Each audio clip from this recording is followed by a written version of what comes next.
Last month, the Cumbre Vieja volcano on the Spanish island of La Palma erupted for the first time in 50 years, sending ash and lava billowing into the sky in often spectacular fashion. More than 3 weeks later, the volcano is still going strong. A new river of lava began after part of the volcano's cone collapsed over the weekend, and another eruption was reported by local volcanologists on Monday. The still growing lava flows have claimed some 1,400 acres of farmland and nearly 1,200 buildings to date, including, officials say, a local cement factory. Authorities from the Canary Islands said lava reached the cement plant on Monday and sparked a fire.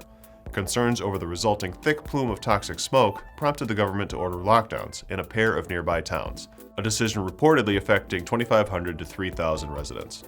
Officials warned nearby homeowners to stay indoors, shut their windows, and turn off any air conditioners in order to keep the fumes at bay while the lava consumes the factory. About 6,000 people have been evacuated from La Palma as a result of the eruption. More than 80,000 live on the island. No one has been killed or injured. I'm Andy Zoll. This is IEN Now.